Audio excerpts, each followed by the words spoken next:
So I'm going to demonstrate how I use the power bands within my consultations for corrective exercise, rehabilitation and just general training purposes. So here I've got my 1.5 inch small green power band. This one works well often in terms of when I'm wanting to train clients to improve their glute med strength or just improve and work on their lower limb strength within the squat pattern or the lunge pattern also. So have the client sitting or standing with the band wrapped around their thighs. What we're wanting them to do is we're going to introduce a semi-squat lateral crab walk. So get the client to really sit back onto it, making sure their feet, knees and hips are relatively upright and straight. And again, the difficult thing here is maintaining that squat pattern. You'll find when you're getting or asking the client to laterally walk across, which is going to create a real burn through that glute med as we're doing it, that they're going to naturally probably end up coming up out of that semi-squat position. So the cues here are really sort of maintaining that sort of real semi-squat position, asking the client to crab walk across. Again, we can vary the number of reps and sets required or time frame which we're doing this exercise. Have the client do maybe 8 or 10 steps across one direction and then back the other direction, and they're certainly going to feel that in terms of the work that it's creating through that glute med, glute max area there. So ideal for wanting to improve just general lower body strength and movement patterns.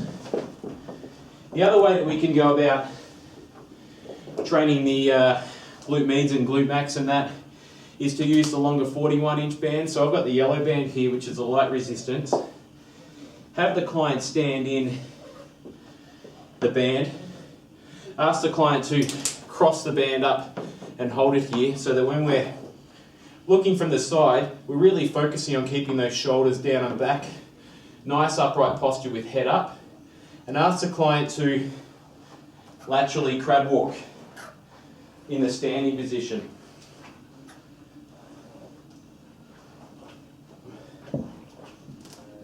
They'll quickly feel within sort of 6 to 8 to 10 steps in that lateral crab walk that they're going to really start working a lot through that glute med complex. So again, ideal for those where those clients are not using their glutes properly, perhaps overworking their ITBs and other associated muscles. So common errors that we observe with this is that the client's not holding their shoulders up and back.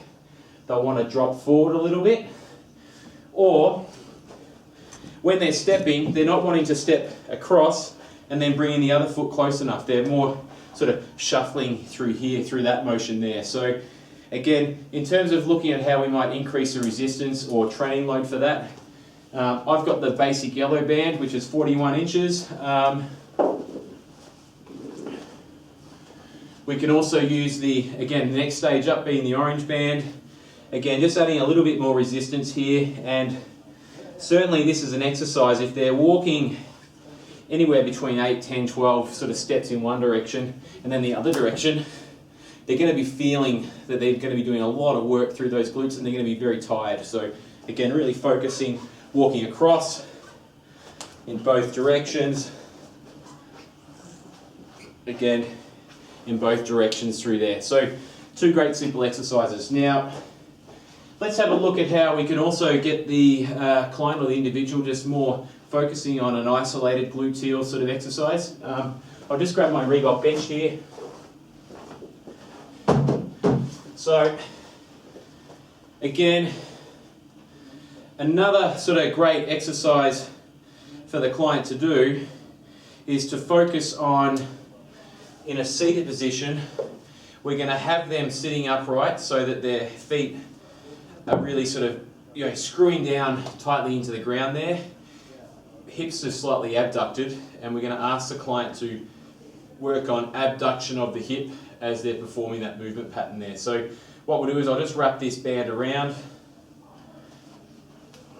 through here, making sure it's actually sitting underneath the knee cap, so we're not actually sitting up on the femur, but it's more sitting on the tibia and fibula. Feet slightly externally rotated outwards, nice and still, nice and upright posture. Just have the client really focusing on a nice big squeeze into external rotation there. So again, 10 to 12 reps of this is a nice way to prep movement or get the body moving and used to movement, but also for those clients that are perhaps demonstrating some weakness where we're needing to focus on improving the strength and stability through that area. I'll just show you now from the side. So again, common mistakes are feet are not screwed down into the ground. They're sitting in a slouch position, so making sure they're maintaining that nice upright posture, and then really focusing on squeezing.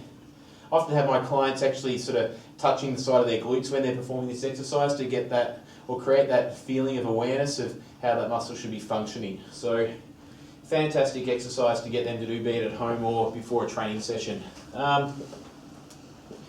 Next exercise, so the yellow band, pretty invaluable in terms of a tool because we can do a lot of different exercises with it. So 41-inch band, again, this is the basic band, and we can progress up to your orange and blue bands, which are much stronger. If we look at perhaps how we might want to train the squat pattern, again, same as we did before with the lateral crab walk, standing up, crossing over, keeping that position there, holding upright. We can just have our client practicing the general squat movement, working through in that direction, in that direction. We can, if we want, perhaps crossing band across the top of the shoulders here and just focusing on working through various sort of squat patterns through there. If we want, we can focus on perhaps coming across across one shoulder, so stepping across. So we've got the band here and focusing on, and again, what they'll find is that dropping down into the squat, they're required to use more body weight, but then as they push up out of that squat position, they're having to not only resist their own body weight against gravity, but also that of the band, which is pulling down and creating more force. So again, fantastic for training sort of various squat patterns. If we wanted to look at how we might actually use two bands to create a more symmetrical squat pattern, have the client stand on one band, cross it over, wanting to make sure that the bands are pretty much the same in terms of how we're standing, like this. You can see here we've got this nice cross pattern going across the body. We're getting an even distribution of weight then pushing down as we drop into this squat pattern, and have the client squat down. Again, against body weight here, as they come back up out of that position, they're having to push up against their own body weight, which is fighting gravity, but also that of the power band.